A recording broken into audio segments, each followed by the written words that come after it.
One of us. Hello, welcome everybody. This is webinar number 5 for the Marklin Digital Club. Yeah, let me get my volume down on these things. I always forget that feature. So, mute out. Hello, welcome everybody. This is webinar number 5 for the Marklin. Hang on. Go ahead. Why don't you? No, we're just sitting here waiting for you. It's okay. Kick us off while I'm working on these technical difficulties here. Today we're going to be talking about the M83, M84, how to load them in your central station, the features they can do. They're pretty versatile little boxes if you choose to use them as such. Basically, the difference between the two is an M83 comes as a default setup to activate 4 turnouts, but you can change the modes. The M84 is set to turn a analog item on or off, and both of them are controlled with in the keyboard of your central station. So that's the short story. That was really short. It was really short, right to the point, man. Right to the point. For experienced users, these are the equivalents of the K83 and the K84. So did you actually say K? So the M83, just kind of going there again. These are typically set for turnouts, uses for turnouts. You can use these for signals that are analog. It's basically your digital decoder for analog devices. We also use the M83s for activating brake modules. That's what is that part number? Do you remember that part number? No. I can look it up. Slowdown module with some. The slowdown braking modules are basically analog devices. This is what activates those. However, there are some advanced features in the M83, which we will get into in a bit. And as Rick alluded to, the M84s, they are basically on-off switches for any kind of device that you plug into them. Brake module is a 72442. Yeah, for when you're using an M83, it's a little less expensive to use an M83 for 4 turnouts that are close together rather than the turnout decoder that goes into the underneath the turnout for C-track. Now for K-track, you would use the M83 and M84 strictly for all turnouts, I believe. There's no turnout decoder for the K-track switch motors. Right. So if that didn't make sense to you, essentially the C-track has an internal decoder that is basically 4 of each one of these is an independent output, whereas C-track, you have a slot to put in an independent decoder. This is just gangs up 4 for you. There's also there's a module for for LGB also, which is the same, does the same thing as the M83, which I forget that number also. Should I sort of cover the relay outputs difference between a K83 or an M83 and an M84? Yes, real quickly, yeah. Can we do that now? Okay. Yeah, that'll be quick and easy. Okay, so essentially how these devices work. I don't have an M84 to show. Rick's got one he can display. But anyways, each of these terminal outputs, you can see there's a center terminal, and then you have the red and the green output. The M83s actually take power from your track input and will output a signal pulse, which switches the solenoid magnet or whatever activating device to switch the turnout or switch the signal light or even activate the brake module. This does not apply to an M84. The M84 outputs here are not actually connected to any power source. And how that works is, again, it's like wiring a switch. You basically take whatever polarity you want. Let's say you want it to wire up, and it goes to the center terminal. And whichever way it's switched out basically switches that output to that powered link to this side or to the green side. So you can, when it's used for, let's say, powering street lights or something like that, you can connect any power supply you want. You just connect the lead to this and make a switch out of it where it goes outputs to the other side. So again, the M84 does not have any power driven from the unit. You can attach any different power supply you want.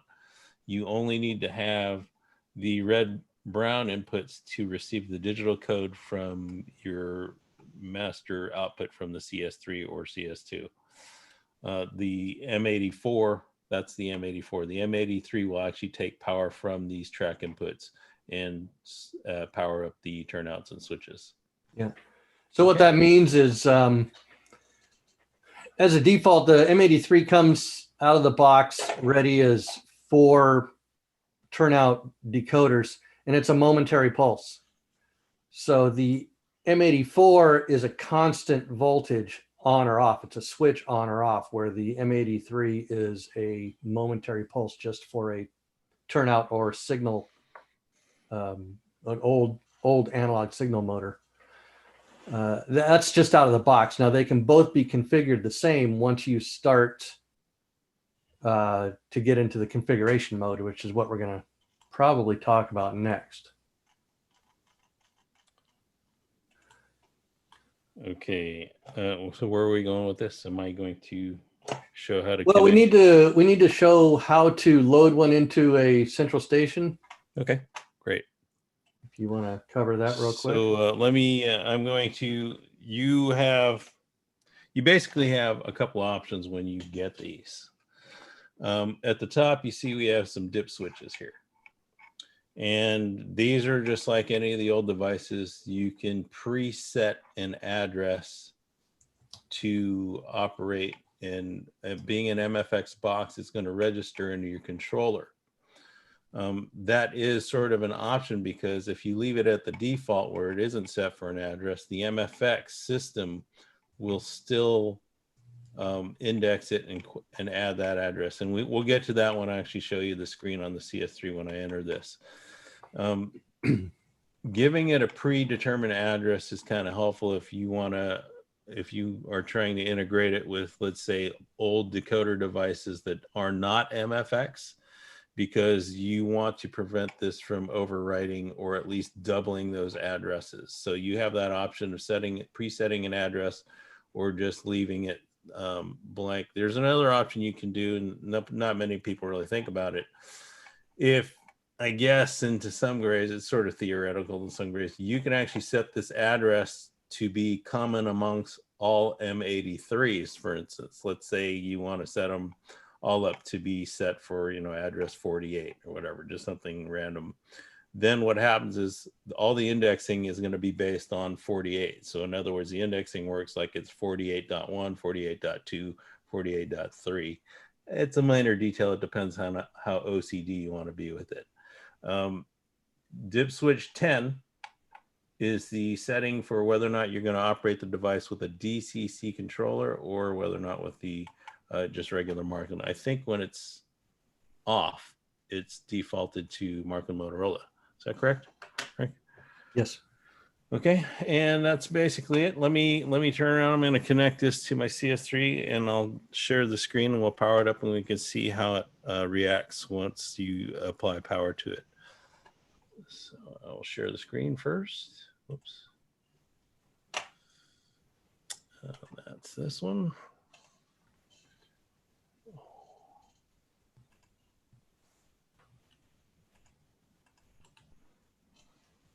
Okay. Second.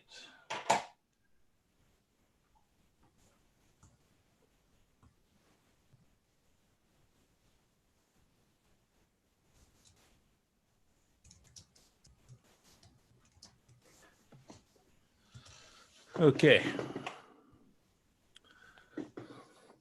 So the first thing we generally need to do is, obviously you can't see it's not doing anything.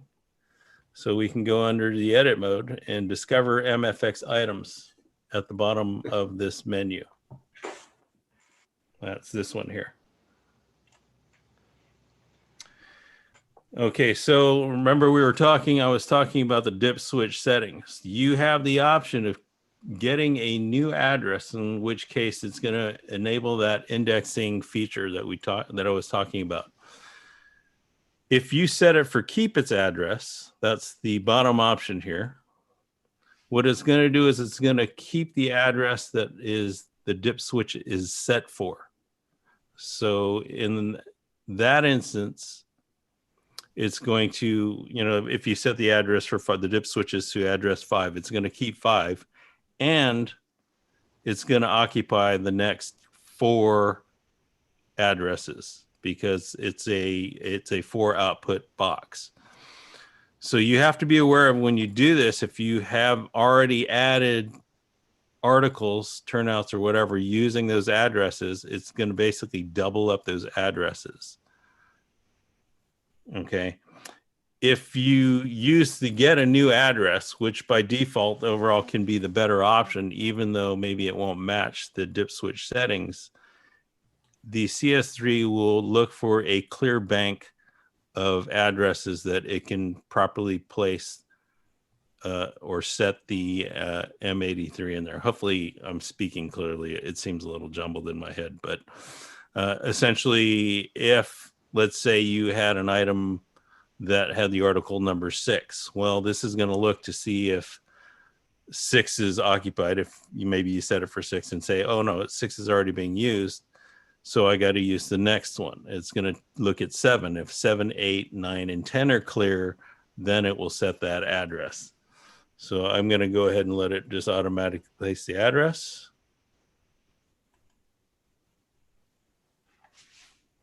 And you're only letting it choose the address because you have nothing in your keyboard right now.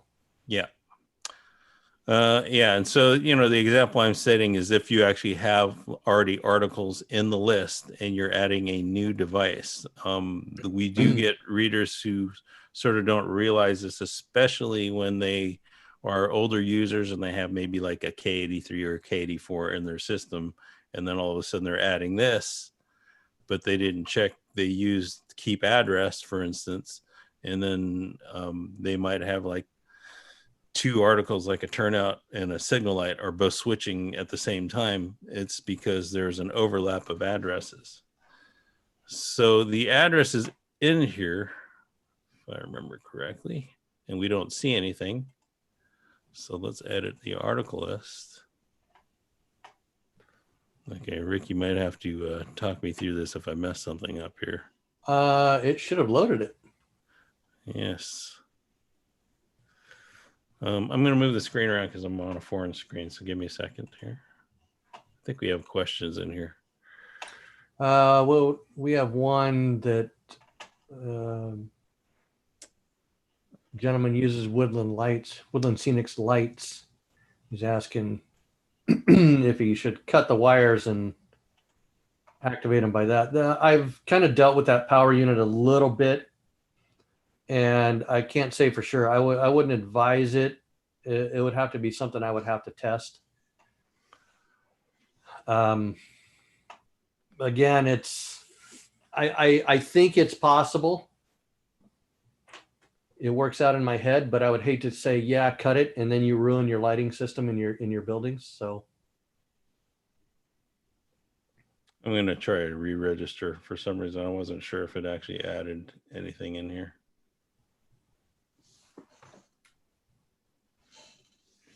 It says nothing new found, so it should be in. Uh-oh, technical problem here. This is a problem a gentleman was actually just asking about, and I mentioned he should probably call us so we can work through the problem. Okay, let's see.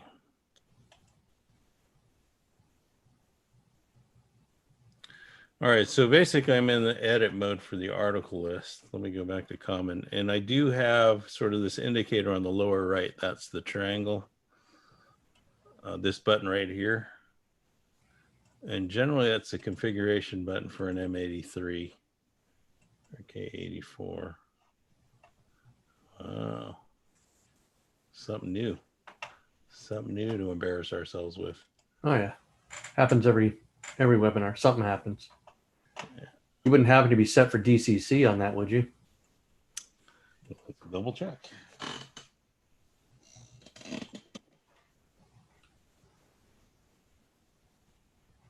Yeah, I can change it if it is.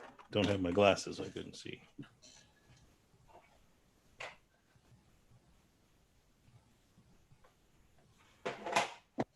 Shall we make another attempt?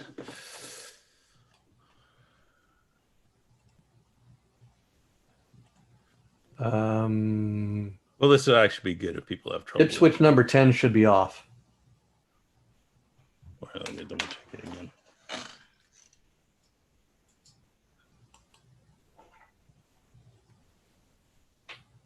Yep, it was set for on. Okay. But this is good because if it actually messes up, you guys can see how we clear up the issue. Get a new address, keep its address. This is what we call live troubleshooting. Yes, we labeled the webinar wrong. It should actually be live troubleshooting with Rick and Kurt. Yes. No new accessories found. Saving face.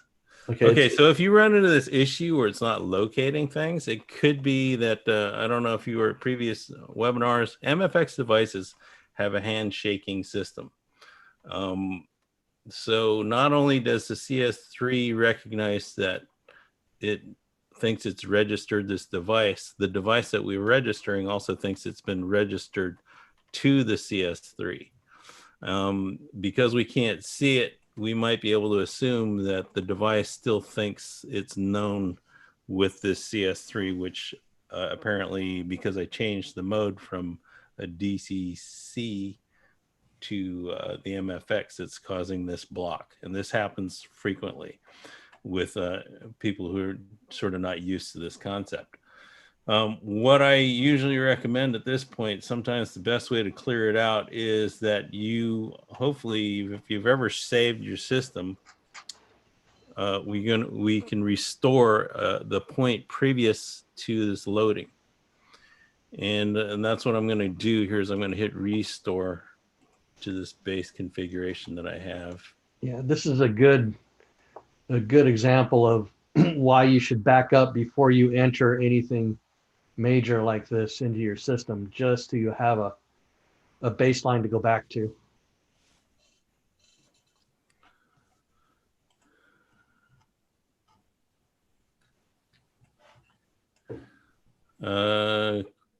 So we do have a question. Let's see. Will this work? Will it work with mobile stations? Yes. M83s and M84s will work with mobile stations. Okay, so yes, basically but you can't get into the configuration of it on a mobile station. You can configure it on a central station, and then it will operate it in that mode on in the mobile station. But if you're just using it for turnouts, yes, no problem. You don't have to configure it.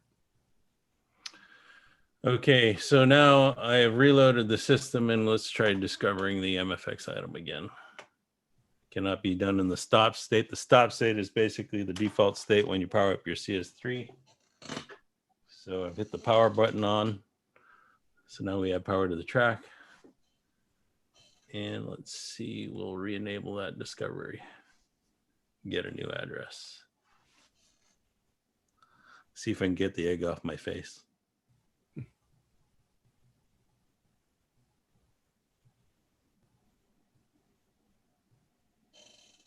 Nope. No, it's still registering. Oh, actually, there's that lag. All right, let's see. Yeah, where is it? So you had this problem with a caller? This is the same issue we had with a previous? We had a question about it. A gentleman having the same type of trouble. I said, you probably have to call us because I didn't think we're actually going to get into this, but apparently we are. I wonder if it's a versioning of the M83.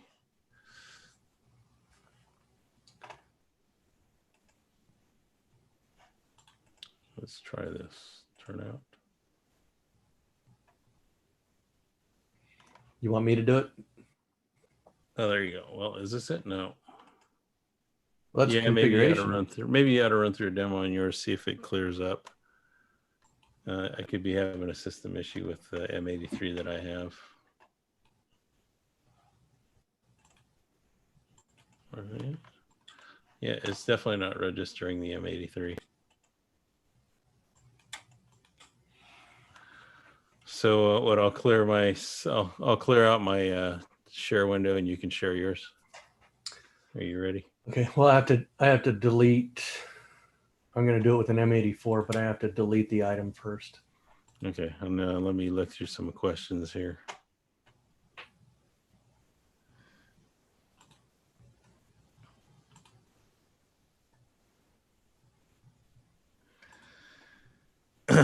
Okay, we think we have a question from the YouTube channel regarding the M84, I believe. In the 48 example, the first M84. Yeah, why don't we wait a little bit until we get into the M84 a little bit more, and then we can answer that. Let's see. Okay, let me get into sharing my screen here, except my screen is too big and I can't get to it. There we go.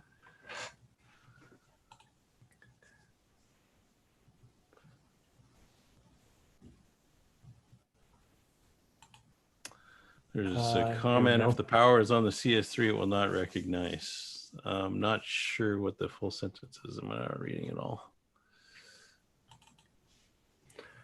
All right. Can you see that, Curtis? Yeah, it's fine. Okay. So like Curtis said, we're going to try and add this article.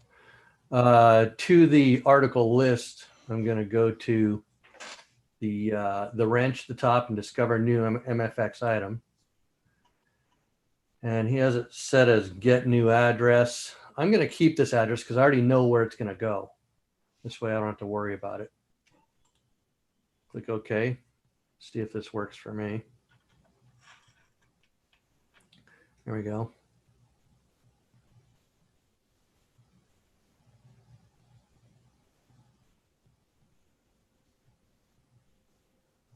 And once it's registered it there in my keyboard, you can see it's got the little red box around the new item, kind of like it does for a locomotive. At the top right there. At the top on the right, A is the item A1, 2, 3, and 4. So at this point, before you get into that, I do want to quickly answer one question here. Do you need to use MFX mode to configure an M83, M84? Can you give an address on the switches? Seems easier. Yes, it does seem easier to use switches, but essentially you still need to load it on MFX, partially because it's going to load up the configurable values that you want, the CVs. It just overall streamlines any future editing processes that you might actually enable, rather than, and my guess of what you're saying is, rather than giving it an address and entering the address manually. What you do not want to do is add these things manually, because the CS3 will still try to load up the device using MFX. And it's going to cause problems because then you're essentially duplicating an entry for the same device. So you can set the address to dip switch address, but then still load it up using the MFX mode, because it's going to happen automatically anyways. Yeah, Okay. if you load everything, you can load it manually if you load everything manually, which means your turnouts, your signals, your M83s and M84s.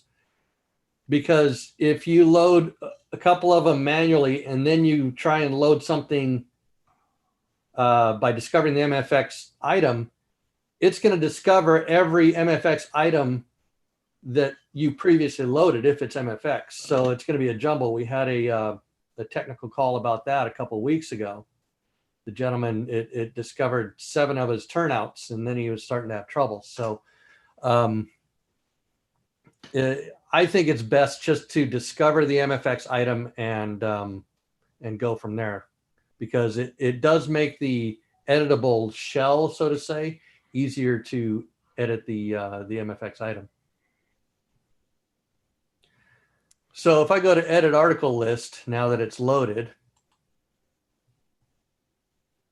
here it is as A. That's the new item. It loaded as A. And you can see the address is 9. So this would make the first item 9, address 10, address 11, address 12.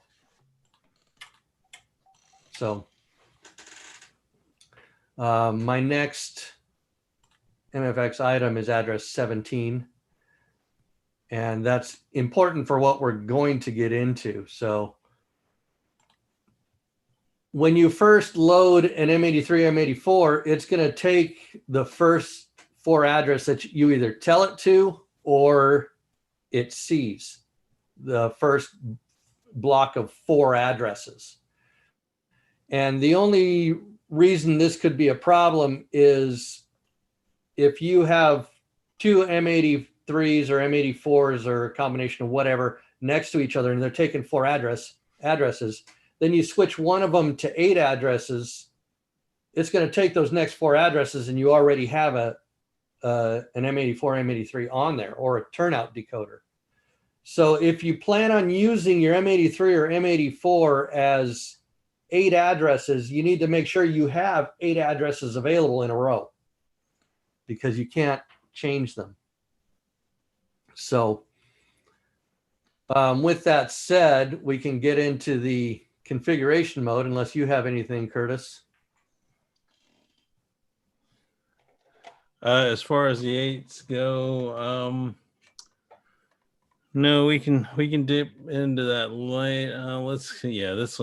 Sorry guys, it seems like this thing's kind of bouncing all over the place. It's a complex issue to address, especially when you have issues. Yes. I kind of want to get through a couple of these questions before we move on.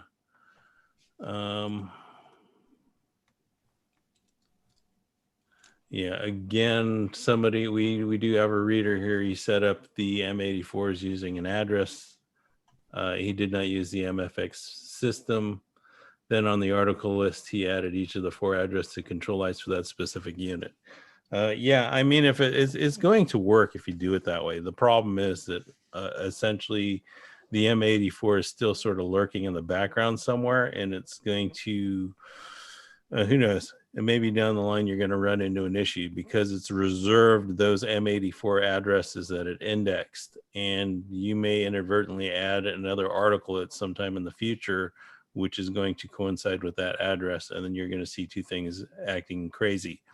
And you know, the problem there is between adding these devices in time, you're going to forget that the addresses are duplicate, and then you know, it's going to take some while to troubleshoot that kind of thing. So that's a problem there. There is somebody else is having this issue that we had with it not loading. I just restarted my CS3, so I'll test it again in a minute. One question: I run the layout with a mobile station, uses 3 M83s for 12 turnouts. Can I run 1 M84 for 4 signals with my mobile station at the same time? Well, at the same time, sort of, how do we define that? If they are going to all operate, yes. But if you're talking about operating an M84 output in unison with an M83 output, then the answer would be no, because the mobile station doesn't have any kind of automated triggers where you can activate 2 devices at the same time. The addressing, if I think through it, if you do something like keep the M84 address so that it overlaps addresses on the M83, then it's possible it may work. You can activate one, it's going to activate both addresses at the same time. So it's worth a shot. It's not going to damage the system. But what's going to happen is you're triggering two devices that are sharing an address. And that's the case where you could use that, keep this address setting and set an M83 and an M84 as the same address. But let's say you want that M84 to sort of mimic two devices on two M83s, then you're not going to be able to do that because it's sequential. In other words, if you have one M83 set for address 5 and the other one set for address 8, for instance, and you want M84s to trigger something between the one in 5 and the one in 8, it's not going to do that. It can't span two different addresses settings. Let's see. I have 2 3-way, 7 left turnouts. Do I need 4 M83s? Yes. If you have, if you have 2 3-ways and 7 left turnouts, we need 4 M83s. You need 1 M83 per 4 devices that need to be switched. So you need 2 M83s just for the left-right turnouts, because the 3-way turnout needs 2 decoders, or you can buy an internal decoder. That's going to actually take up 2 addresses. So that's going to be essentially 9 addresses. So you will need 3 M83s for that configuration. The 3-way will take 2 3-ways will take 4 addresses. 2 3-ways. Yeah. Sorry. Of the M83. Yeah. So that is what 7 left, right turnouts. That would be 2 more. What is that? 11 addresses. That'd be total? 3 M83s. You were right. Yeah, 3 M83. Yeah, 2 3-ways. Yeah, 3 yeah. Okay. It's definitely higher math. Yeah, you're making us think here. With the mobile station, yes, that will work with the mobile station. Okay, I think that's all the questions that we have on this. Did you clear all these out? Let's see. No, I haven't cleared them out. I was just realizing that I haven't cleared out.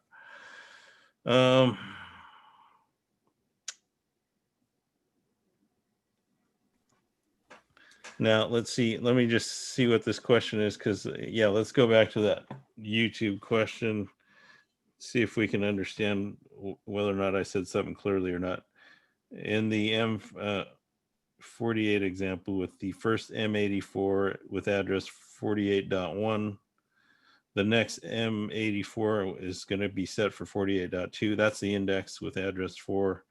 And so I understand too. Okay, that example, Joe, is basically, it's an indexing example, and it's a rough interpretation of what it's actually doing. Essentially, it's the easiest way to explain it. If you have 2 devices that are set for 48, then, again, indexing is safe as far as concept goes. Internally, it uses some kind of numbering structure, and I can't define it because when I did see examples of it, I couldn't make heads or tails of it. But essentially, you can do that, and it's not going to interfere with each other. And the reason is just basic computer encoding. When you're dealing with 8-bit numbers, you have, I think, 2,000 something different indexes that you can use. So essentially, you could have 2,000 M84s addressed to 48, and they're not going to overlap. And that's sort of why I built up that sort of broad example, and hopefully you understand that. So just kind of thinking out of the box, and that's unfortunately the way my brain works. It gets myself into more trouble than it solves solutions sometimes. So,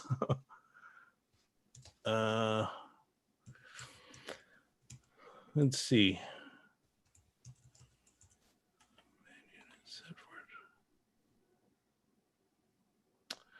When you set an M84 from 48 addresses, okay, we'll get to that. You want to cover that now, then, Rick? Does it show 8 icons on the CS3? See, that's a discussion we were having, the day before yesterday and this morning before this. And it's a matter of how you enter the extra 4 addresses. And I don't think Curtis really has an opinion either way, but I think it's easier to do it the way basically we're going to tell you here. Okay, and I'll quickly answer this anonymous question here. Are the addresses for switches and M80M articles such as 48 conflict with the loco? No. Okay, articles such as turnouts and signals, those decoder addresses do not conflict with a locomotive address. So you're clear. The reason is because there is sort of a resource tag that will predetermine if the article or the thing that you're trying to address is a locomotive or an article. So yes, you can duplicate locomotive and article addresses, and it's not going to cause any issues. So in fact, that it actually holds true for even the older non-MFX devices. They're just sort of, again, there's a resource tag that identifies whether or not you're dealing with a turnout address as opposed to a locomotive address. So you're safe there. Yeah, we actually get that question a lot. Okay, so to change the mode of operation in an M83 or M84, this A1234, that's the M80 what is M84 that I'm gonna be editing. So I want to edit the article list, and you have to edit the icon that has the M84, M83 that you want to configure. If I just click on one of the outputs, it doesn't really configure it. I can do some switching time and change the name. You can certainly change the name of the output, but you can't change the name of the M83 or M84. So what I want to do is I want to change the M84 itself. So I click on the M84, and then down in the lower right, like Curtis was doing earlier, there's the little triangle, which gets into the configuration screen. Not only will this tell you the decoder dip switches, which I guess technically it's already too late because you've already entered it. You can test your mode if you wanted, but what I want to focus on is the configuration here. So it loads the configuration, and root fundamental decoder information is just information about the decoder. We really don't need that. What I want is the configuration here, and here is where you change the mode preset. Now you'll see down here at the bottom it says mode preset set as default, and I can select this to change it to any of these 5. I think there's 5 different modes. Mode 6 does not do anything. I believe it works as default. Maybe it's for some kind of future development. I don't know, but there's mode 6. You don't use it, basically. I believe energy save. I don't remember what that is. 8 addresses. So what I want to do is basically I want to change it to 8 switches, 8 addresses. And I'll say it does it automatically. It saves it. Close. And now I believe. I think, yeah. I think you have to cycle out of edit mode, don't you? Okay. No, what I did. Okay. So I changed it to 8 addresses, but it doesn't change your article list. Okay. And this is where I was trying to explain to Curtis. Okay, it's set for 8 addresses, but now A1, 2, 3, and 4, I'm only accessing the first 4 addresses of the M84. I can't get to the other 4 addresses. So the easiest way that I found to do this was to now delete the item. Okay. And now I'll rediscover it.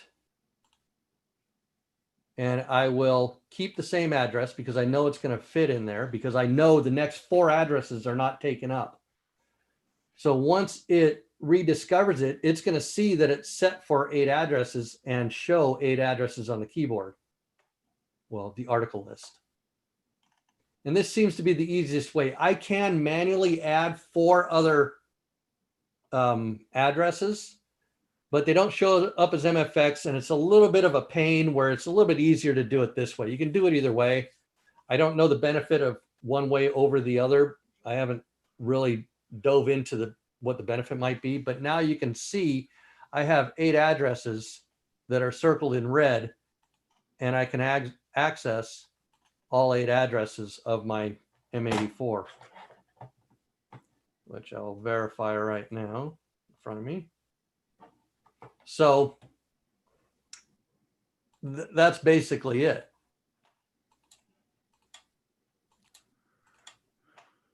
It gives me my 8 addresses. Now I can go back into edit mode if I wanted and play around with different modes for the M84. Back into configuration, 8 switches, 8 addresses.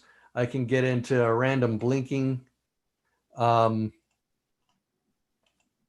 whatnot, which is fun. And we'll show an example of that. For the output, here's where you get into the output of each item. And dimmer is the default. You can set it to all the different items here. I believe turning on doesn't always work in each mode. I would have to go back and really research this. I've actually covered this in our newsletter. If you are looking at it, or if you have the back issue, July, August 2019. So it was a year ago that I covered it. There was an update to the Central Station 3, so the configuration has changed, and it's easier to get the other 4 addresses like I showed, where in the article, it's basically old information now. You used to have to go and manually enter those 4 other addresses. But now that there's a new update to the Central Station, which came out, what, 6 months ago, it makes it a little bit easier. I don't even know if it was that long ago. Yeah. Essentially, what you can do is also there are 2 manuals for an M83. One's a technical manual. It's accessible online. We can show it to you here if anybody asks. But the configurations that you're dealing with here is in the technical manual for an M83, as opposed to the regular owner's manual. Just be aware you can access that on marklin.com by doing a search for the M83. Yeah, so if I change one of these mode to switching, now there's a period. And again, without explaining every mode and every output, which is very hard to follow or even describe, we briefly touch over it. I describe it in my article, so it's easier to understand in the article. The duration is, it makes it a momentary button. And I'm not entirely sure if it works on an M83. I do remember messing with it with the M84 when I did the article. Period is how long a time it will be on before it turns off. And these aren't available in every mode. You got to remember that. Not every mode do you get the period. And even though it says witching group at the top, or witching group, it's supposed to be switching group. Switching group. Which we haven't really figured out exactly how to use a switching group. I guess you can probably index those and they would switch as a group. But I just kind of want to iterate a little bit more between the difference between the DR, the duration, and the period button. Let's see, the normal switch, yes, it has a set timing period that is going to go on and off. However, when you use the DR button, it actually is momentary in the fact that as long as you hold the button down, it will be on, and when you release the button, it will turn off. So it is different from the period setting. The period is a timing setting, whereas the duration button is an activation momentary. So again, it's sort of like you got to think of the analog equivalent. As long as you're holding the button down, the function is on, and when you release the button, it goes off, as opposed to an on-off switch where you press it once, it turns it on, you press it again, it turns it off. And then the period is the third mode, where it's actually a timing duration. It will be on for a certain amount of what is that, milliseconds there? I think I explained it in my article and I don't remember exactly what it was, but I think a duration of, well, you know what? I really don't remember. It's not seconds. It's a period. It's something to do with the internal clock, and the period is a certain number. You got to kind of play with it. It could be cycles. It could be cycle output on the device itself. Yes. Which is, you can set the cycle, I believe it's a configurable value. No, I don't think you can, but I'll find it. I know I did make a notation of it. And I'll find it in the article here somewhere, but if you want to go ahead. Yeah, I don't want to read your articles. I never do. I don't blame you. I don't remember what it is. I think it was like 50. Oh, here you go. There's a period setting that you can set for each output. The time interval between pauses, each value, each second, each number on the 255 is equal to 0.05 seconds. So this is found in table 21 of the technical manual. So that's what the period setting is. What I wrote in the article was that period setting of 10 is about 5 seconds. So yeah, so there's a little bit of math there that's involved if you want to be precise, but that's what the setting is. Again, that technical manual. There's a lot going on with this M83, and clearly it's hard to explain to anybody who just wants to dive into it without thinking about what they're trying to accomplish. The best thing to do, I would say, would be to play with it. That's exactly what I did for the article. I just sat down and started trying to figure it out. And once I did start to figure it out, it was almost like a puzzle where it started to make more and more sense. It's hard to explain, but yeah. So anyway, that's what the period is for. It's not active in every mode. So if it's not highlighted, or I should say if it's grayed out, it's not accessible. So, but if you think about it, okay, so the different modes, you got blinking light 1, blinking light 2, which could be a blinking light on your layout. I mean, it could be a light on top of a fire engine for a blinking light. Single flashing light, is it a flash once and go out? Double flashing light, it'll flash twice and it'll go out. I get into the explanation of switching and minimum switching, which I don't quite remember what they are. Some of them activate when they start off in the on state. Some of them activate when you activate it, it starts in the off state, and it will do that period before it starts doing whatever. So there's so many different variables. One thing I did kind of enjoy, and I do have to kind of show this off. Okay. What you can do is you can set an M84 to turn on or off lights randomly. Like in lighting, 8 addresses. And just imagine having an apartment building with 4 stories, 2 apartments on each, and you can set the lights to turn on and off at different periods in each room of the apartment, or each room, or in each apartment building. So it really kind of brings to life a layout by doing that. And as an extreme example, what I did, and I do have to give Curtis credit, he did this first and gave me the idea, but he did it as a single, here we go, Christmas tree. Turn this down. I have a Christmas tree all rigged up with LEDs here, hooked up to an M84, and certain lights turn on and off. The rest of them I have blink. So you could have, in theory, I mean, obviously you can make a Christmas tree blink randomly on your layout. This is an extreme example, but every LED on here could be a light in a room in a house or an apartment building or something like that. So that's my little, look what I did. He moment. dedicated entire M84 to that function.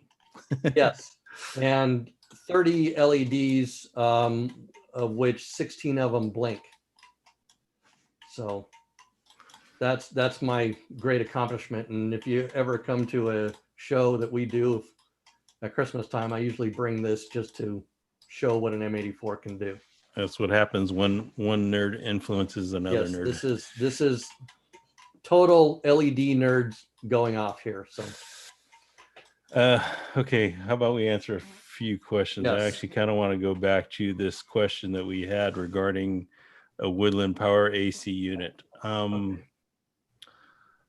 The details that we don't have is the output from that AC power block actually an AC output? And if that's the case, then I don't believe that's going to work in that application.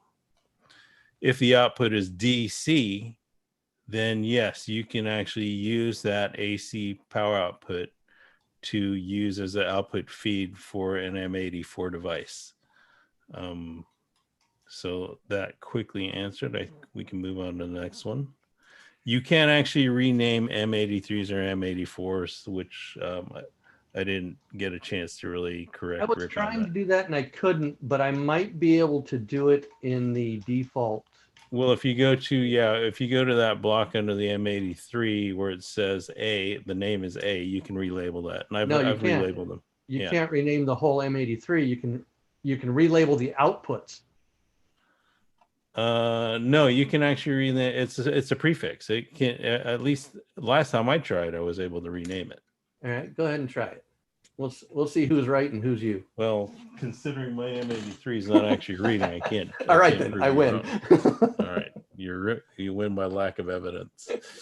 I was trying to do it earlier actually, and I couldn't do it. But I do want to see if I could do it in the in the CVs. So well, okay, yeah, go ahead, try it. I use the M83 to activate turnouts and an M84 to turn off sections of track blocking. I have set the M84 to have 8 puts, and consequently, I can block 8 different pieces of track. Can you use the M83 to contra 8 turnouts?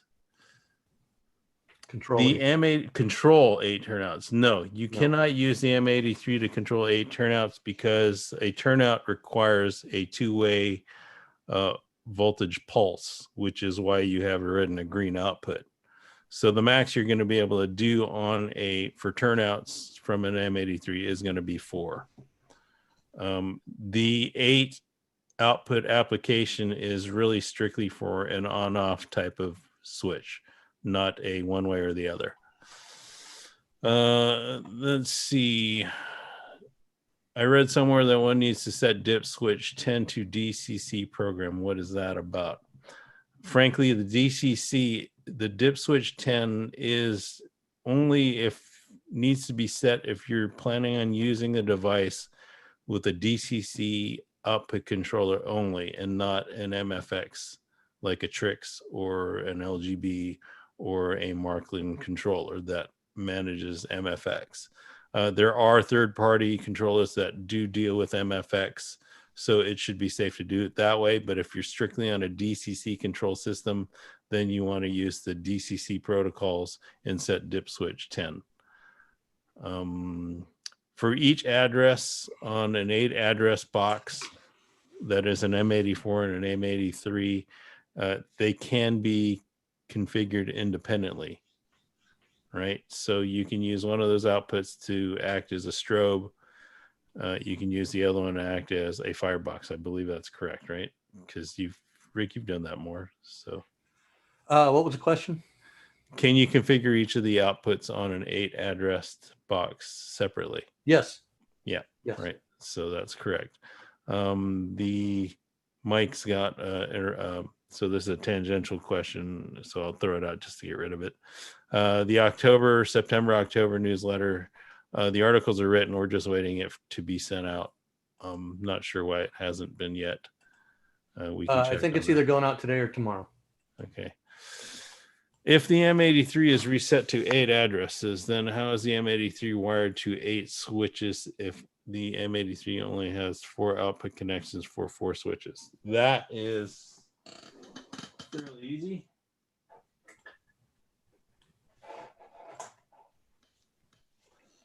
Essentially what's happening is you're just taking a power output feed. The way that the power input works on an M83 is it's taking whatever power link it's got and it's sending it to the center terminal.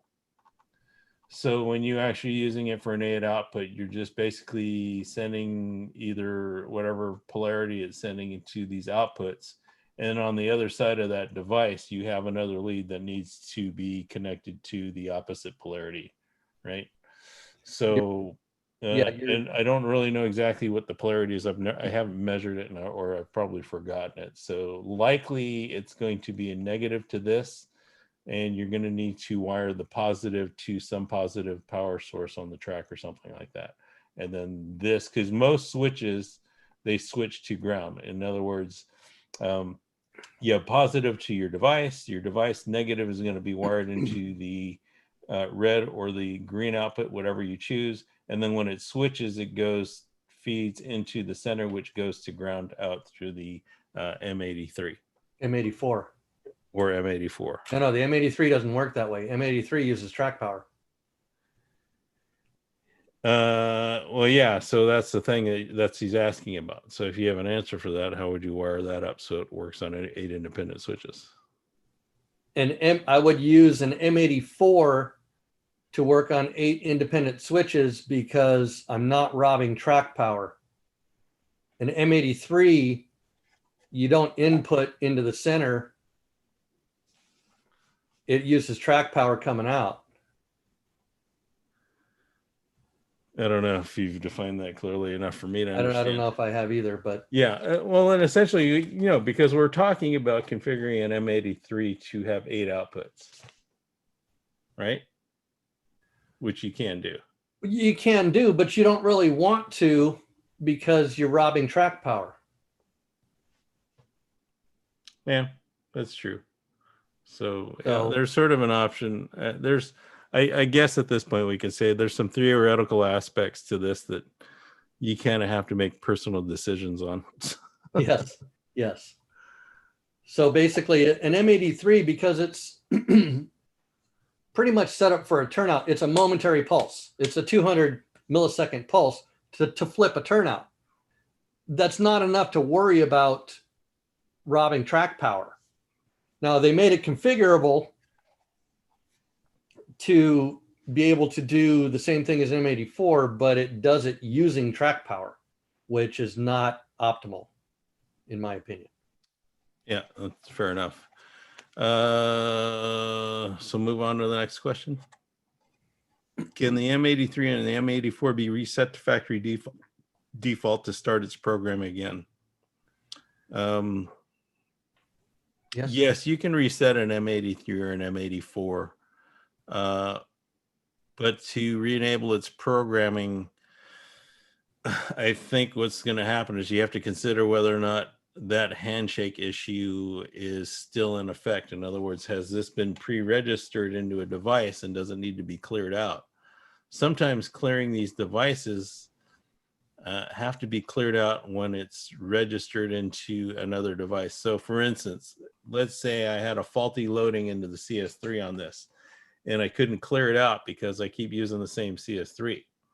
Well, what I could do is I can take this and I can attach it to, another CS3 or attach it to like a mobile station and have it register to that. That way the handshaking associates with the other device, and then I can take it back and reassociate with the one I'm trying to get it to load into, which, potentially that could be the issue that I'm having today. So that is that. The power for an M84. That's a question. Yeah, again, the outputs on an M84 are not connected to any kind of power source. And it's really up to you what power source you want to do, because it works like a switch. You can plug your negative wire into this and it's just going to switch on whether it goes negative to these outputs, these outer outputs. So you can use any kind of power supply you want. But in regards to that previous question, if it's an AC output, it shouldn't really work, because then you're trying to send an AC signal through this, unless it's actually an AC device. I suppose it can actually work. So who knows, I jumped the gun, but you can, if all of these are going to share the same power supply, then what you can do is you can jumper all these center terminals together, and it will basically feed out the same power output to whatever device, which is partially what Rick was trying to mention earlier. If you use a separate power supply to power these outputs, you are not robbing track power, which is coming from these two wires. But in an M84, this is not physically connected to the outputs. On an M83, this is actually connected to these outputs. I have 20 older 74460 switch decoders. Do I set the dip switch for 1 through 20 and my 60214? That's a we'll read them automatically. Yes. Yes. That would be well, correct. no, not Wait. the Oh, you're talking about the old switch decoders. Yeah, he's talking about turnout decoders. No, they're not MFX. So it won't If read they're them not, automatically. yeah. Go ahead, finish. I think both of us want to answer that question. Oh, didn't we just do it? Yeah, okay. So just to be clear, because we were both talking over each other, those are non-MFX decoders. They have to be entered in manually because there is no MFX protocol to load into the system automatically. Yeah, the unaudited is okay. So this is a question. He's basically, I think we confuse them. An M83 can only operate 4 turnouts or 4 signal lights. But if it comes to something simple that is just not a bidirectional, it doesn't require bidirectional output. That's what a turnout does. That's what a signal light does. If you have a device that only is an on-off type of switch, then you can use an M83 to control 8 devices. So there's that distinction there. Is it an on-off, or is it a one way or the other type of switch? It's a two-way switch that's required. Splitting it into 8 outputs, you're only getting a one-way switch. Right. That's why, as an example, turnouts take 2 outputs. A uncoupler track takes 1 output. So you can control 8 uncoupler tracks with an M83, where you can only control 4 turnouts, regular turnouts. We're not talking 3-way turnouts with a M83. Okay. And then, so next is the external power supply that's available for the M83. Yeah. We've never actually had one of those to play with it. So I am not sure, and this would be a good question, but it's really hard to translate into German. But a good question for the factory is, if you connect the power supply to the unit, is that the power that comes out, or is it still track power that comes out of an M83? My assumption has always been that the universal power supply, I think is what it used to be called, will power the unit itself. Because still with an M84, if you plug that in with an M84, I believe you don't get any power out of the outputs, because the power you put it into an M84 in the screw terminals here is the power that comes out. So I just assume that it's the same on an M83. That's not the power that comes out of an M83. I believe it's just the power to the whole unit itself. And because as of right now, if you plug it into track power is controlling the unit, but it's not, for an M84, it's not the power that comes out. So if you're using 30 of these, then yes, you might need the universal power supply. That way you're not robbing track power for 30 M83s or M84s. But if you're only using 1 or 2, maybe 5, maybe 10, I don't know. We don't know what the power draw is exactly. You're probably theoretically, we haven't really looked at it. I know when I connected a power supply to it and I checked the voltage, I didn't see any change. I didn't see any difference. I think theoretically it's a valid question that we might have to look into. It could have some valid output when you set it for a dimmer switch. It could be an internal switch that prevents that power supply from actually going to the relays. So yeah, I don't think we actually have an absolute answer for that, but so far we haven't seen it actually have any effect on the switches. But you know, we can explore that and see if there is something to it, and you know, hopefully it can be revisited at some article or some further webinar. Yeah, I'm not entirely sure how we test that besides with a M84, but an M84 isn't configured for that. So Yeah, so again, we got the same question regarding the switch for the AC Woodlands. The specs you gave me, yes, it looks like the output is DC.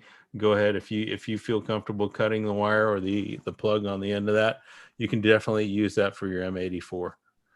It's not going to damage the system. yeah, he's referring to the Woodland Scenics lighting system. Yeah.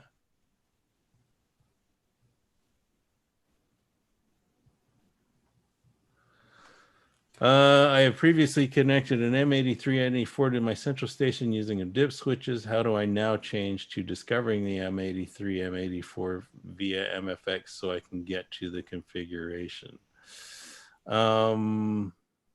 What controller? That is, well, he didn't specify. Oh, he's using a central station, but I don't know which one. Okay, so Mike, if you're actually locked out and it's not loading anything, the easiest thing to do, if possible, is to go to a restore point and restore the system prior to introducing that M83 to the central station, because that won't hold or retain any of the previous registered devices. The other thing is you can try first is to delete any references, that is articles that are connected to either of those boxes. Maybe restart the system, see if it clears it out, and then try reloading it. The options are that, doing a restore point, or possibly, and the most annoying part would be to maybe try to register that device onto another device first so that it breaks that handshake lock. Okay, back to Sean. Yeah, it doesn't matter which wire you want to cut on that, because it's essentially it's just like any sort of switch. It's kind of amazing how often people don't really sort of they forget how a switch works. So, well, just use a if light you have bulb. if you have a single wire, this is a switch. It's just breaking contact, right? So it doesn't matter which wire you connect to, because all it is when it's not connecting, you're just breaking that wire switch. So whether it's going to be the positive wire or the negative wire, it's basically you're taking one wire, you're cutting it, and you're making a switch out of it. And that's I think that's a simple theoretically way to explain it. Right. Yeah. Like a light bulb, it needs two wires to work. You're just cutting one of them and making it switch, just like you said. So Mike, he's using a CS2, and from what I recall, it's been a while.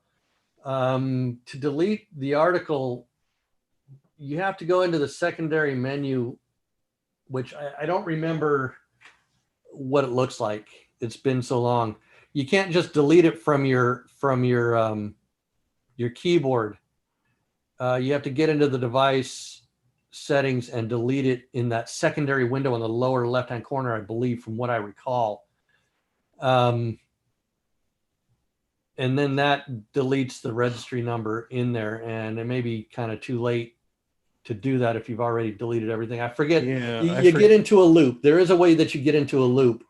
And yeah, I forget the CS2. Did it actually have a, I don't remember because it's locked in my mind that the CS3 looks like. Does the CS2 actually have like a multi-decoder box? Yeah, it's let me see if I can kind of explain it. I'm probably not going to be clear on this.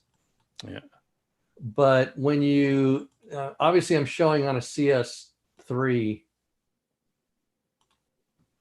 but down here, from what I recall, down here in the window that looks like this, in this area, is where you would delete the items, in the area where it says A123. Yeah, you have to clear all those items out because that prevents you from actually deleting the multi-disc. That seems to come to mind. You know, we'd have to try it, and believe it or not, contrary to what problems we were having earlier today, it is kind of hard to set up a failure scenario. Usually when it happens to us, like today, we're not ready for it. So, you know, we're just trying to work the problem and not, you know, writing down everything that we did to try and solve it. So it does, it is kind of hard to set up these things for failure when we're ready for it. Okay, one other question. Phil asks, I have both DCC switch controllers and MFX switch controllers. Is there an address overlap problem when the MFX device registers itself, similar to what you discussed earlier between MFX devices? There really shouldn't be an overlap because the DCC does use sort of a different formatting when it addresses its decoder stream. So it's a different it protocol. all depends on whether or not, you know, if you're referring to the box, yeah, make sure you know which address you're dealing with when you set that DCC type, because the addressing, you know, in simpler words, DCC can use a 4-digit address. MFX uses a 3-digit address with some hidden indexing. So they're not going to overlap. Well, yeah, and you got to remember that the central station or a mobile station, it just puts out code. It doesn't care. It puts out code in 2 different protocols. You know, well, 3 technically: Marklin, Motorola, MFX, and DCC. And it can do them simultaneously. It can do them one after the other. It switch back and forth. It doesn't care. It does it like that. So the 2 different protocols, they don't respond to the other protocols that they're not set for. So it does it seamlessly. Yeah. Now, Alan had a good. Okay. Well, before we get to that, I just want to get back to the CS2 guy, Mike. He's shoot. What was I going to say about that? He's going to load a new empty CS2. An empty M83 onto a CS2. Oh, yeah. One thing. So, Mike, what you want to be sure of is, and I don't know if we still post it, MFX devices and CS2s, because the CS2 is basically, I think, ended production somewhere about 4 years ago. Make sure your software is the latest version, because even with the CS3s, we do have sort of MFX glitches that are fixed by software updates. So yeah, it may be an issue that your software is not the last version that's available. So do make sure that your software is updated, because the other thing is the CS2 doesn't give you sort of notices that an update is available. You kind of have to hunt out what version which you need. You can send us an email later and we can let you know what that version is, especially if we haven't written it in our newsletters lately. Rick usually double checks that for us. Okay, you can go to Alan. It'll say so in the next one coming out, and it's still current. Okay, so Alan mentioned, and this is a good reference to why you would use a M84 for turning on lights rather than an M83. Not only with the M83 you're robbing track power, but if you use an M83 for like LED lights, you'll get flicker in them, because the digital code is interference for an LED light. So if you're using track power to power an LED, it's going to flicker. So an M84, because you're putting in power that is not corrupted by track power or digital code, or doesn't go through the central station, basically you're putting in nice clean power. You're getting out nice clean power, and your LEDs will not flicker, which is why on my Christmas tree, once again, see this, Curtis? Once again, the Christmas tree, you see no blinking, because, oh wait, wait a second, let me activate it for Curtis because I know he wants to see it go again. So that's basically it. You don't see blinking in the solid lights because I'm using a little wall wart plugged into my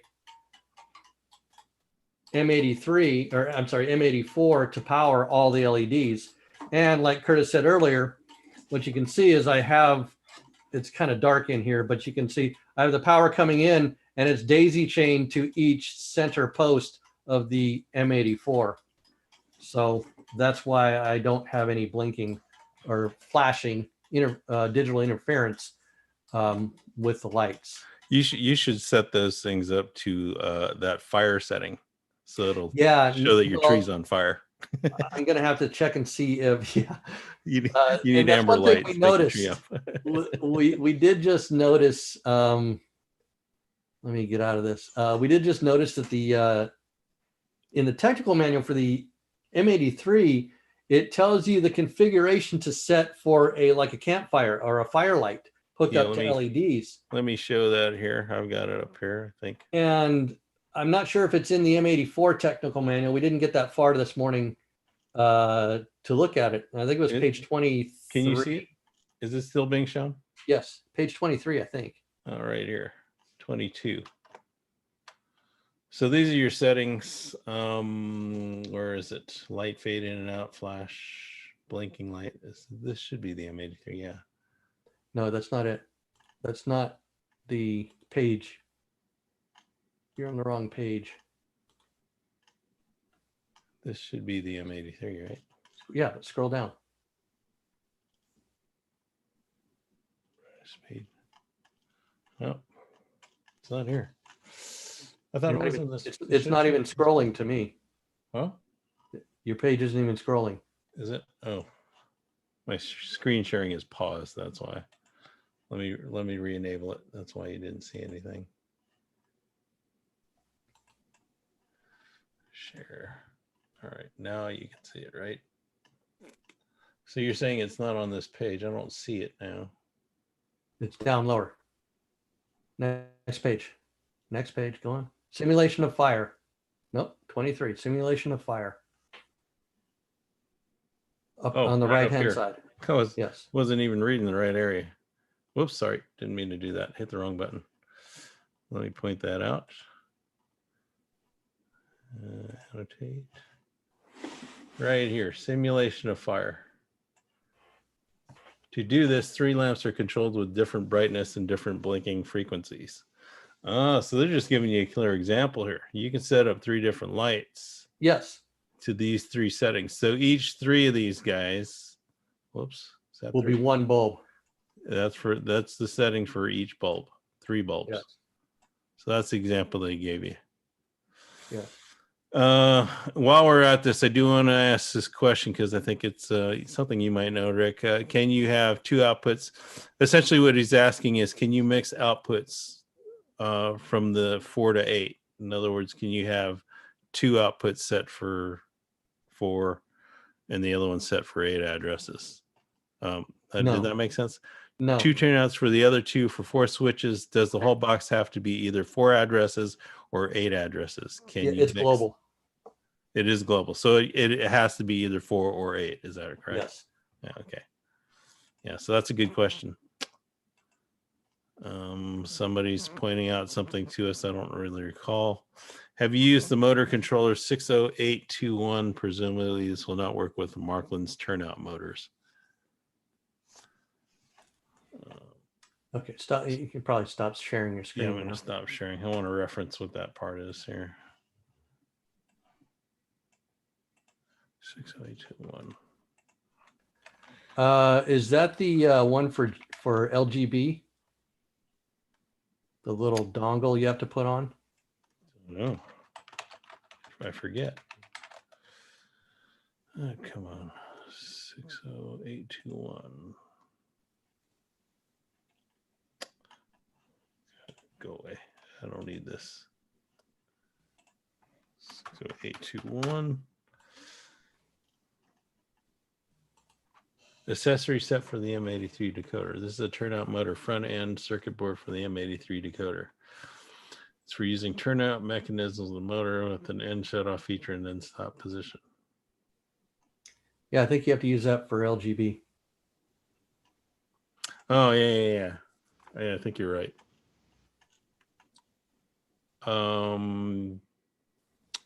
Yeah, that's a device that's used for, I think you can actually use that for 1 gauge? Yes, LGB and 1 gauge.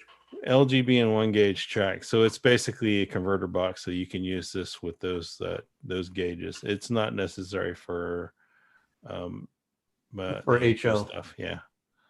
Or N. Or N, yeah. You It's can a little use overkill for N. You can use these items on tricks and mini tricks also. Yeah. There is no technical manual for the M84. It's just for the M83. At least it's not posted on the website. We do have confirmation the latest software update for the CS2 is 4.2.9 parentheses 0. And George is mentioning something on my screen in the lower left area. You can slide to the right to see the other 4 items. Oh, yeah. Oh, yeah, when you set for 8 addresses. That was that configuration screen. There's a slider down at the bottom to, if you want to test the outputs, you can slide it and see the other 4. If anybody understands what I just said. Okay. Well, I think, wow, we cleared out all the questions so far. What is the most recent update for the CS3? That, I'll tell you right now. 2.01 parentheses 1, something like that. Parentheses 0. 2.1.0 parentheses 2. Okay, there you go. That's what I said. Yeah, that's exactly what you didn't say. Anyways, any other questions? We have just had some distribution of these Halloween products. Give you guys a quick unboxing. So these actually have glow in the dark paint. Obviously, it's too bright where I'm not going to be able to show you. These are passenger cars. And these are lit, I believe, right? No, the windows glow in the dark. Also, the windows do glow in the dark. They do not light. And the graphics. And this is a locomotive. Scary. Yeah. Frighten your kids. For anybody who loves the Halloween stuff, these have just been released. At least we just got these in our mail box the other day. So I would imagine your dealers should be getting them. Hopefully, if anybody's ordered them, you will get them before Halloween. And it is MFX. Yeah. Let me see if I can pull off these plastics while Rick entertains you with some song and dance. Probably not going to happen. Yeah. Tell him a funny story, an anecdote, something you've done in your past. Oh, this one time Curtis did this thing. No, well, the Halloween locomotive has the graphics on it, and there's no headlights, but the headlights are the phosphorescent, so they glow in the dark also. I actually set mine up and have been running it around my little Halloween layout, which is downstairs that I can't show. And set up a light to recharge this phosphorus. Yeah, it actually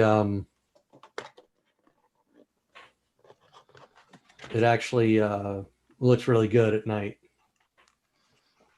That comes in a very distinctive gray box. Yes. And it's funny because last year the Halloween car was startup, and now it's a regular issue. Get the fingers out so it focuses.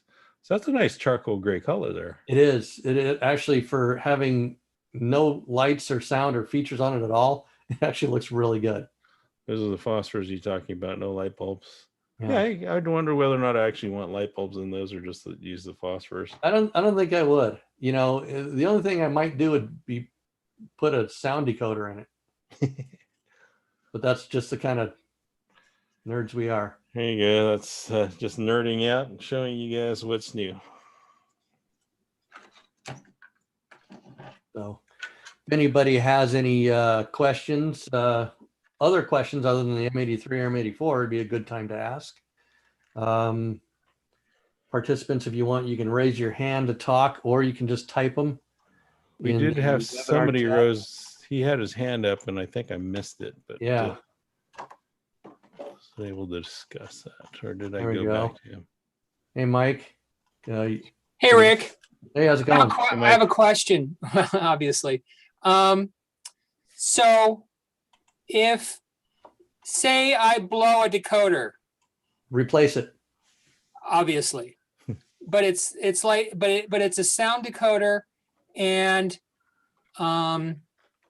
it's the E110, it's the blue E110. My Okay. dad blew the decoder, and I want to replace it. Make him pay for it. Well, he is going to pay for it. But is the electric sound decoder, the one with the 21 MTC, just the plug-in, is that the standard? Are there different sounds, basically, No, I think specific to that engine? Because the thing is what I want to give him is, the same, the engine with the same sounds. I don't want to have to say, well, it's different sounds and stuff. Okay, well, there's two ways you can go. Obviously, the decoder is going to have a default sounds in it. I'm not sure what locomotive default sounds are in it besides electric sounds. Right. So if they came from the factory, it would probably have kind of specific sounds. Now on the with the programming tool, you can download sounds from locomotives from the Marklin website, and if you're lucky, it might even have that locomotive on there. Sometimes even on the item number, if you search for the item number on the website, it will have the sound file for that locomotive on the website, and you don't have to, and you can load it from there.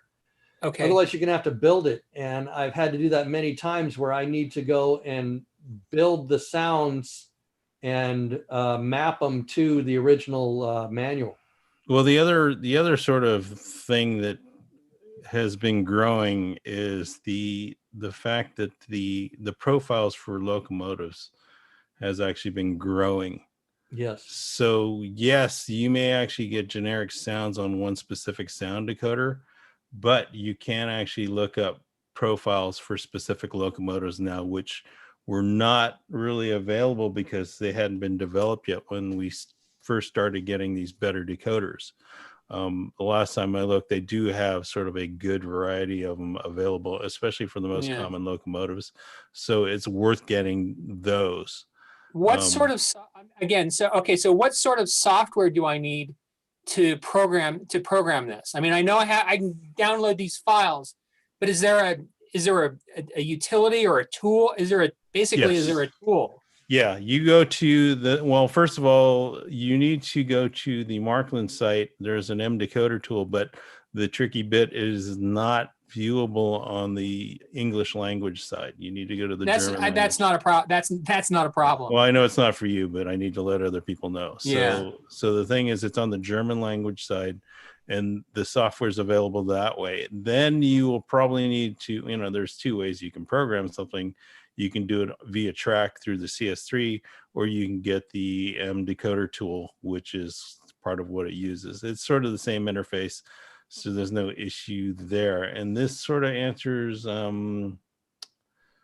sort of the question here for this gentleman. He says, I would like to upgrade to a digital system. It appears to be difficult to do the programming. There's a lot of pre-configured stuff that's easy. Most of it you're never going to really touch, guys. It's only when you want to customize your equipment, which is kind of like what Mike's alluding to. If you have customization that you want to do, then I think definitely the software decoder is going to help out, because it's a separate sort of entity, especially if you want to customize sounds. So there's a hardware tool like the ESU look programmer. Is that correct? There's a tool available. Yes. Here it is. Oh, yeah. Marklin it's a real decoder. stick thing. And this, it's just okay. USB. and your decoder sits in the 21 pin here. Oh, okay.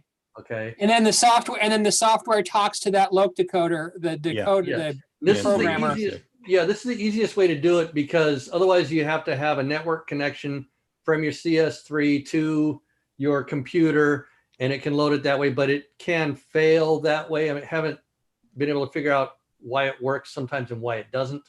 I think it's mostly Okay. because of the decoder that I'm trying to program.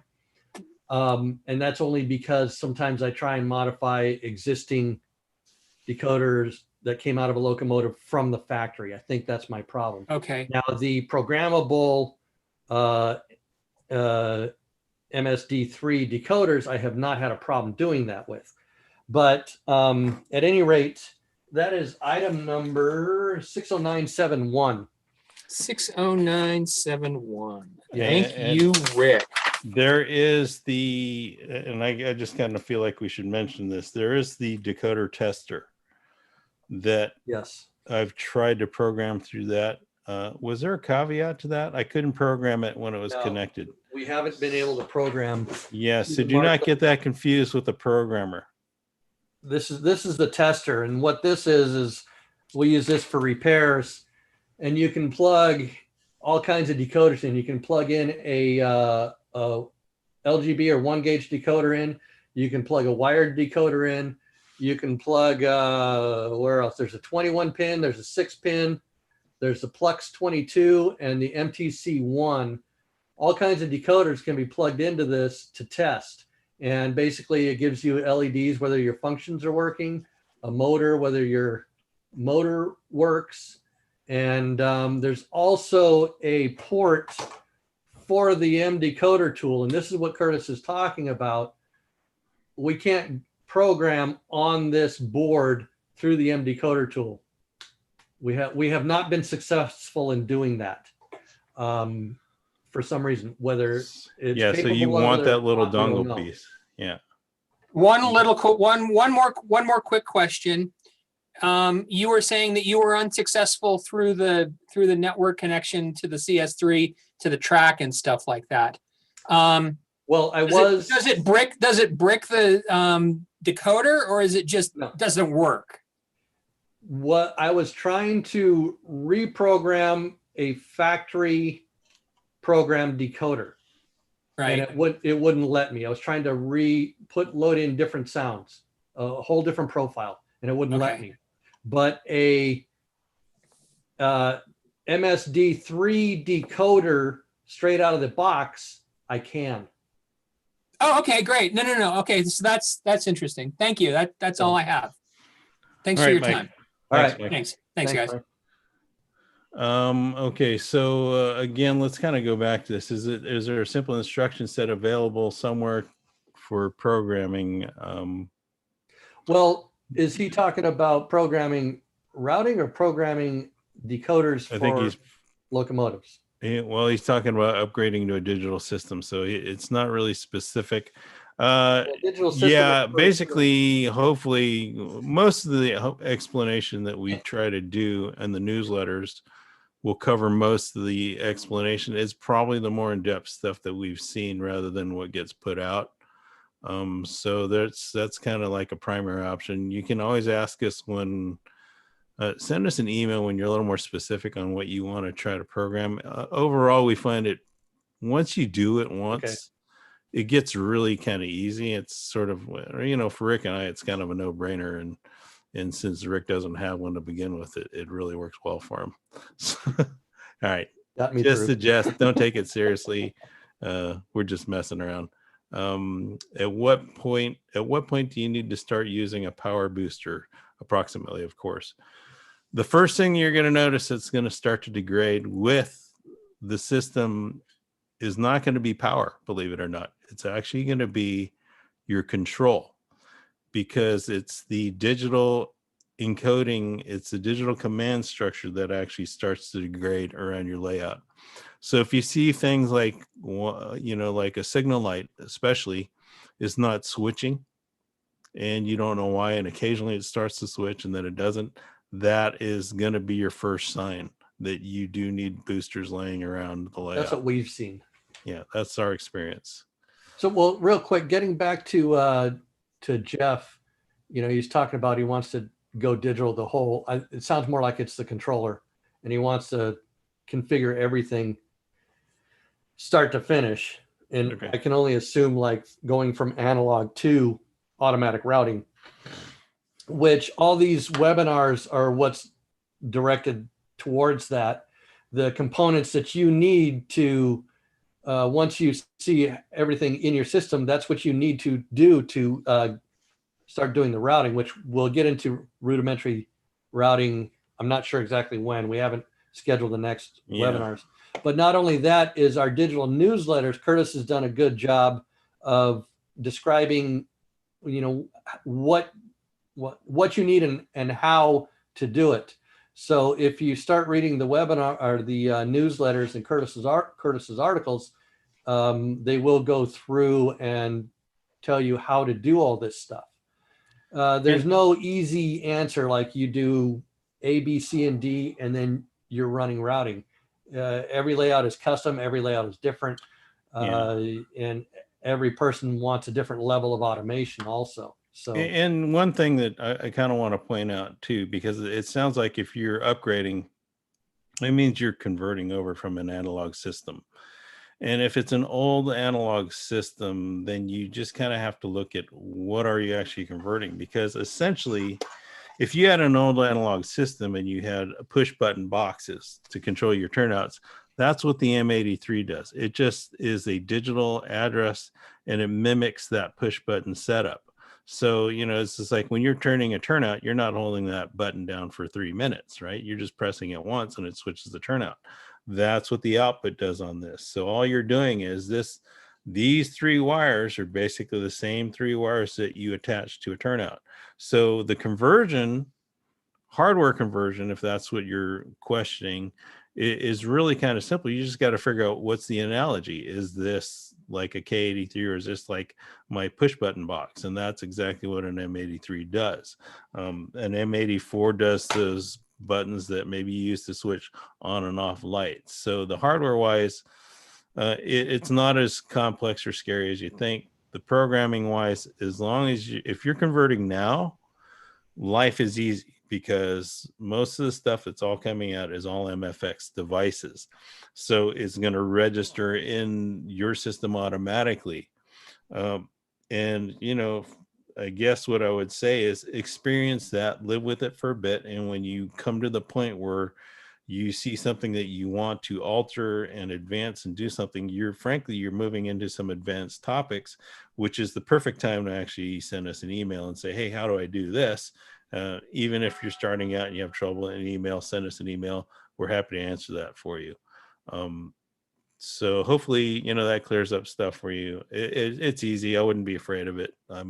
I started out with the digital stuff. One good analogy I like to use is once you have a item in your central station, you can automate it. Once you have a light bulb controlled in your central station, you can put it in a route and control it in a route automatically. So a lot of this is just entering everything into the central station, and then you can add whatever you want to a route. So. Okay, we do have one question. I have 50 turnout lanterns and have them powered via an external source. Can I somehow hook all these up to an M84 to do all this flickering like the tree? Okay. Yeah. Well, yeah, I would say yes. No, yeah, that's what you use. You If need you use an M84 to do that, power if you're source. connecting it with an M84, yeah, that's not an issue. Which actually, if you think about it, it could be a good idea when you have it flashing a certain way to say if it's a turnout and flashing another way if it's straight. And yes, this Christmas tree I built myself, and I will not build one for anybody else. It was a pain.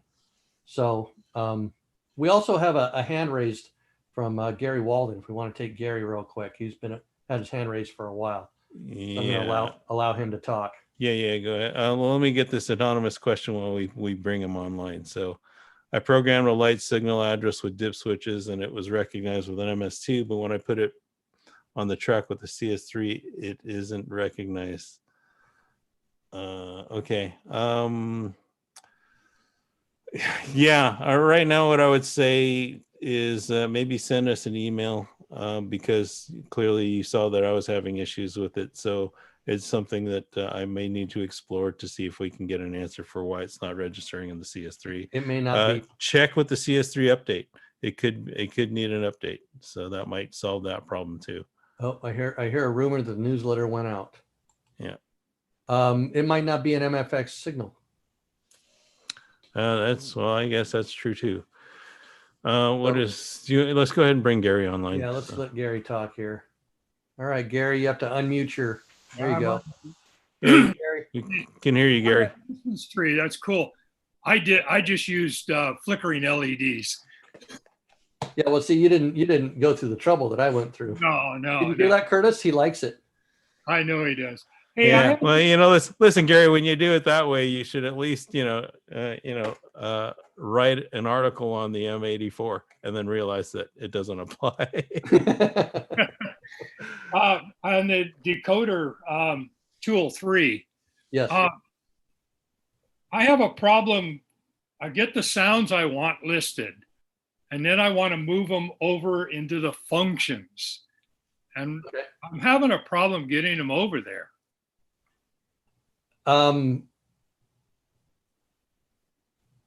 You have to. Wait, which he's using a CS3? I'm sorry. Are you you're doing it on the computer or the I'm doing CS3? it on a computer. Yeah. I'd have to actually sit down and look at it, but you basically assign in the function mapping, you assign the A button sound number. to the sound. Right. But it doesn't go over for some reason. No, you don't. No, it's not drag and drop. Okay. You basically assign it to set one of the sound slots, sound 1, 2, 3, 4, 5, 6, whatever. Right. I did that. Yeah, but it's not a drag and drop. No, it's not a drag and drop, but I hit the X down on the bottom. And when I go back into my functions, it's not there. So, Yeah, once you can, we can talk about this. I would have to get my computer going right. to Well, I understand. really work through it. If you ever get a chance, you can do that for me. A video on that would be great. Because I enjoy changing the sounds, even though they're in German. Well, Swahili. yeah. I prefer Swahili. Yeah. One I nice. have friends who speak it, so. So yeah, it's like I said, it's just an assignment, and it's in the function mapping for the functions tab, I believe. And you click on the function you want, and you can. Yeah, no, what it is, you have to. You click on the function icon, and then on the right-hand side, you click on the sound icon. Okay, and then you assign whatever sound to it, whatever sound you want to it. That's how you assign it. Okay, because in your article, it said double click, and I'm going. Well, I believe they did an update on that also, but you hit the plus underneath the sounds or next to the sounds, and that will give you a box where you actually pick what sound you want from there. Oh, okay. We'll try it out. All right. Thanks. Gary. You're welcome. Hey, good talking to you guys. Stay safe. Yep. You too.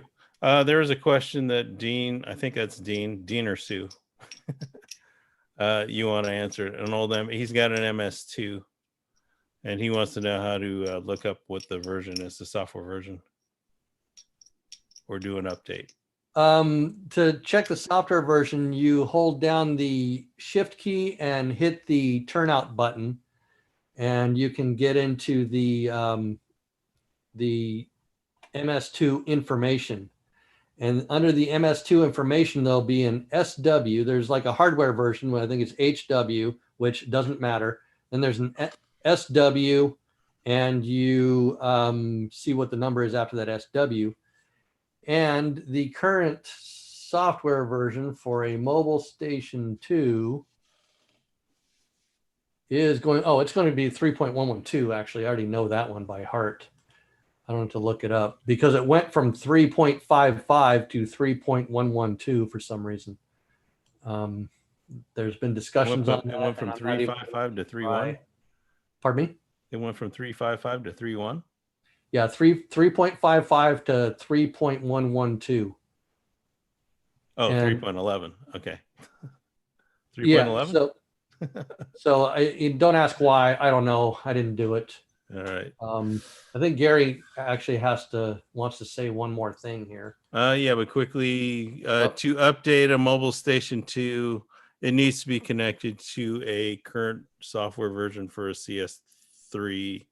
You can't do an update directly to an MS2. You need to take it somewhere or have it sent somewhere. Yeah, you can send it to us, or you can take it to your local dealer, and they should be able to do it. Now, there is a specific way you have to do it. Is when you plug it into a central station, it's going to ask, the mobile station will ask you, do you want to update to version 3.112? You do not click yes on the mobile station. You go into the central station and into the systems menu and find the MS2, or it will give you a menu on the a pop-up menu on the central station 3, and you have to initiate it from the central station. Don't initiate it from the mobile station. So there's a little tip for you. So Gary, did you have one more question? No, I'm good. Thank you. All right. Here. We're going to cut you off. All right. Got a question here from Robert. He's got his hand raised. So. Yep, he's got his hand raised. Robert, if you can figure out how to unmute your mic. Okay, you there? Yep. What's up, Robert? Oh, wonderful. Yeah, I had a long discussion with Gail and Stacy about this software version for the mobile station, because like most other people, I didn't understand where it would go from 3.55 to 3.112. The part after the decimal point is it's not a fraction, it's like a version. So I just sent you something on the question and answer screen here. Think of it going from 3.55 to 3.112. Yeah, and that's fine. It doesn't matter to me what it does or why, as long as it works. Oh, yeah, but I think the question before was more on the order of it's confusing, which it was. Yeah, it is. And here in the U.S., we see the decimal point, and I figured it was that because I had heard that discussion before. But I figured. Well, another way to say it, it went from 3.055 to 3.112. Right. That's what I wrote. So okay, that's the easiest way to kind of determine that. Yeah, everybody has an answer. Thanks. You're doing a great job. Everybody's. Hi, Gary. All right. Good. All right. Thanks, Robert. Okay. I don't see anything. Anybody else have any more questions? We're probably at the last 12 quarter hour mark here. Okay, yeah. So Dean, you're handled. You've got a local dealer, and so that's good. All right. When did an MS2 update occur? That was, I think it was with. Oh, geez, I think it's been at least 3 months ago. No, it's more than that. It's been over a year. You know what? Look at our newsletters, and usually the version is correct. I did look at it once to see when that happened, and I think it was over a year ago. I remember 3.55 being a year, just over a year ago. So, and that was short. 3.55 came out, and then like a couple of weeks later, I think 3.112 came out. It was really a short one. So don't worry about when it came out. Worry about if you're current. How's that? One way to look at it, for sure. All right. Let's see. We've got about 10 minutes. Any other comments? Here's one from, no. Yeah, it's already been. Any on Facebook? No. Yeah, we only had the one question, or at least if there were more, my web page wasn't updating and I didn't see any questions. Oh, Great. Let's see. Anything else we can relay? Next month, I think we are actually starting to get into event programming, are we not? yeah, yeah. And using the M84 to cut track power. Yeah, well, that may come afterwards when we actually get into maybe doing some actual events. Yeah. And if anyone wants their MS2, MS3 updated, okay, yeah. Yes. Yeah, same for us. If you send us your Just go mobile to station, Ask a Dealer. We can't really mention names. there is technically no mobile station 3. It's just a black version of mobile station 2. But yeah, you can send it to us and we'll update it for you and send it back for free. You just have to get the postage to us. Marklin pays the postage back.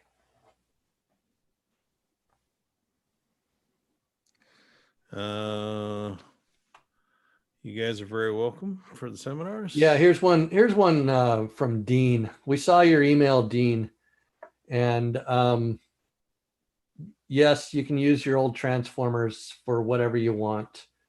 I'm going to have to go and revisit it, but you kind of didn't today because we were getting ready for this webinar.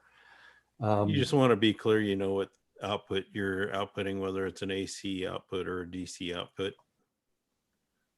I do know the 6020 ones had both. You can just use your old transformers to power accessories and just kind of remember that. Yeah, so the reference at the CS3 will inform you if an update is available. We do not have that feature on an MS2, mostly because it has to be connected to a router or an internet connection. For me, my CS3 has, it uses one of the landlines to connect to my router. So whenever it's on, it's actually connected to the internet. If it was not connected, you will not see those notifications. But when you do connect it, then it will notify you. The MS2 does not have that feature because it's not connected to a central station 3. If it was connected to the central station 3, then the central station 3 would tell you there's an update, and then you would be on the lookout for subsystem updates, which would therefore update the mobile station. Yes. It's just a matter of having an internet chip in it, which it does not. That's part of the reason why a CS3 goes up in price. Okay. Well, what do you say? 8 minutes? We going to the very end, folks? Yeah. You play cards. What do you want to do? Yeah. I don't know if there's anything new to show other than the newly released Halloween cars. Well, you did get an LGB club model that you haven't opened. Yeah, so club models might be out if you're an LGB user. I don't know if we have any LGB users out there so much. Just kind of be aware. I think if Shri is Shri still online? Shri looks like he's still on. And Shri, we in going through prepping for the webinar, it has sort of given me something to look at to test. Frankly, for everybody who's not really aware of the turnouts, I'm going in different directions. The roundhouse has a method that you can motorize the doors, and the doors use solenoids or servos, I should say, RC servos.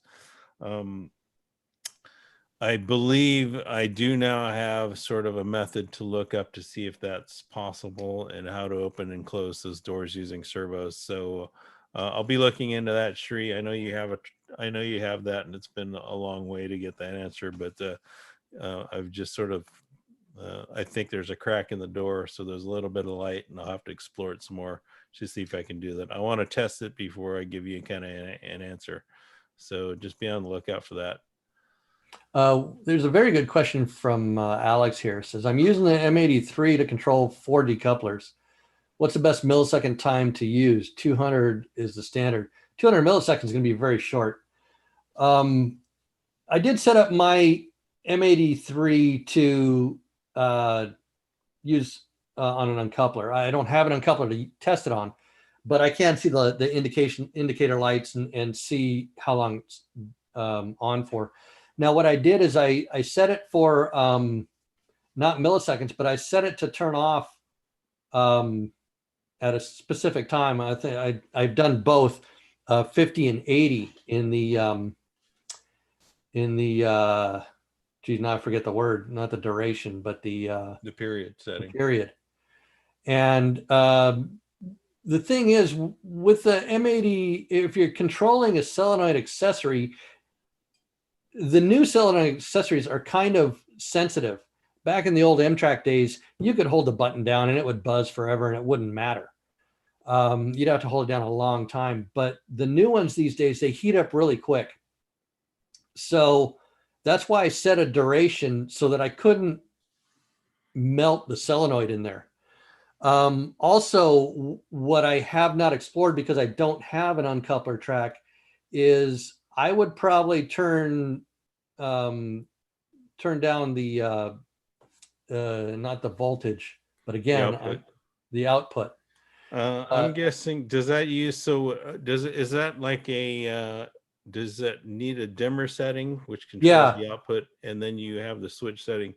So my take on it, and hopefully I'm not interrupting Rick, you don't want to use the standard timing. You're going to actually reconfigure your M83 to use the dimmer function. And then there's actually a setting on one of the CVs found in the technical manual for setting it up under either the duration momentary button. As long as it's held down, it's on.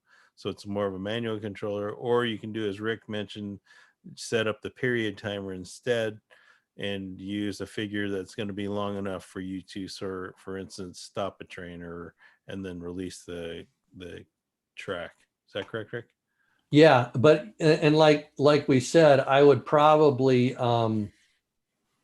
most likely turn down that geez, I can't even think of the word again. Period. The period, no, not the period for the output. The period. I would turn down the period.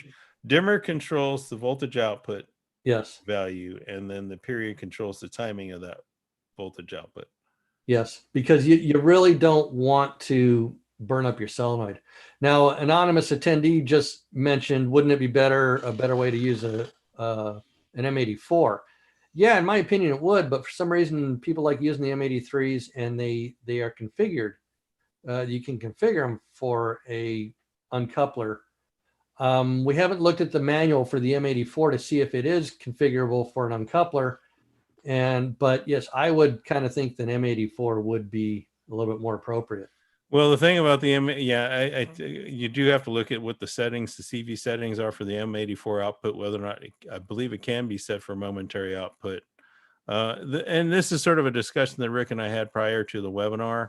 The M83, when it became a little more advanced, so it created this weird overlap with an M84. They both work. It's just sort of, what kind of concerns do you have one way or the other? M84 may be simpler a concept to understand. So, go with an M84. If you want to get into like complex configurations, then you can use an M83, especially if you have an M83 with an open slot, then you can certainly try that. I think that's probably why they made it configurable for that. That way you can have, well, you can't configure, it's global. So I'd have to check it out, see if you could have 2 turnouts and 2 uncouplers or 4 uncouplers. Yeah. Somebody's asking, where do you find these manuals? There are no technical manuals for an M84, but if you go to marklin.com, the website, and you just type in the part number for an M83 or an M84, the M83 will actually have a link for both the owner's manual and a technical manual. and then the M84 just has a link for the owner's manual. So they're both available on marklin.com. Did you go to marklin.com or did you go to marklin.de? I went to marklin.com. It's available on marklin.com. Okay. The one instance where I know you have to go to marklin.de is if you want to reach the programming software. It's just not available through the download site on the English side. Will you be able to reprogram an M84 Yes. for 8 addresses to use 8 uncouplers? Yes. Yes.